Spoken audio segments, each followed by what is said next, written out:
It is haram for a Muslim to be pessimistic. That's why certain people resort to false beliefs because of their pessimism. They resort to wearing a blue stone on their necks, thinking that it's going to prevent their evil eye. Because of their pessimism, they think everybody has it in for them and they're going to give them the eye. So they go and wear a blue stone. Or a shoe. I've seen a little shoe, people wear it. I've seen people make a horseshoe and they hang it on their exhaust behind their car. The car is not worth $2,000 and probably about to conk out, but they still put a shoe. Some people, they get a child. Wallahi, I've seen this a lot. A child is born, child's got blue eyes. Everybody's going to give him the eye. Who do you think you are, ya Ammi? Allah subhanahu wa ta'ala gave you a child with blue eyes. Alhamdulillah, say mashallah, tabarakallah. Everybody's going to give them, like everybody wants blue eyes or brown eyes or whatever.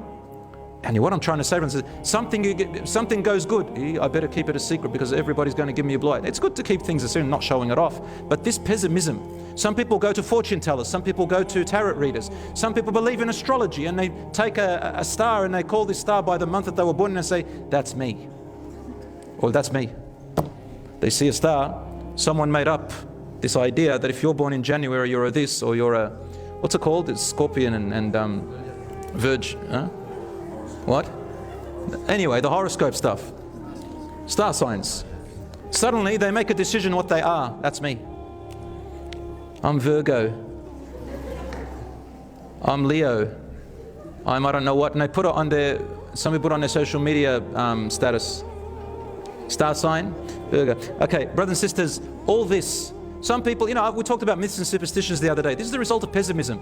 Subhanallah, last time I spoke about myths and superstitions, I just gave a very small example.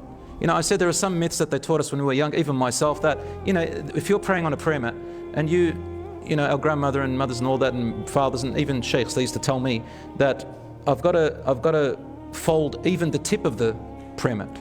Like if I don't pray, I have to fold the tip. Why? Because the shaitan is going to dance on it or pray on it. Another one says going to urinate on it.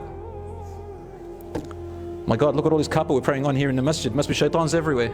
Don't pray on it, it's probably urinated everywhere and dancing. Brothers and sisters, I saw a kid. I kid you not. Pun. He left his prayer mat, and by the way, there's no such thing as a prayer mat. It's just a mat that we choose to pray on. The whole earth is tahur and masjid. Rasul said the whole earth is made as masjid tahur. The whole earth is made into a mosque, into a place of prostration, and it is all pure. You can pray anywhere. The entire earth is your prayer mat.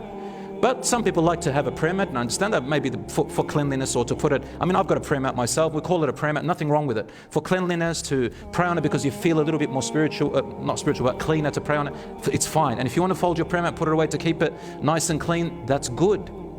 But the problem is when we associate pessimistic beliefs to it that the Prophet ﷺ, Allah did not tell us. I'll tell you what happens. I saw a kid, left his prayer mat open because he believed literally that the shaitan is praying on it. He was traumatized, he was terrified to pray on the prayer mat. Why? Because he thought that prayer mat, that one is jinxed.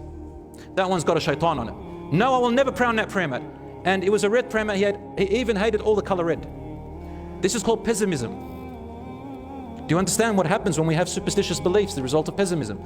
In Islam, there is no such thing, and pessimism is what leads to shirk in people.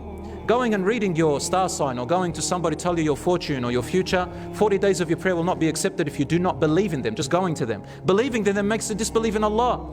Allahu Akbar, how much emphasis Islam puts on being optimistic, brothers and sisters, and not holding on to things like that. Tawakkul on Allah subhanahu wa ta'ala, not on talismans and amulets and charms and Pandora's. You can go to Pandora and buy gold, nothing wrong with that. But the name, Pandora, Pandora's box. It's all based on pessimism.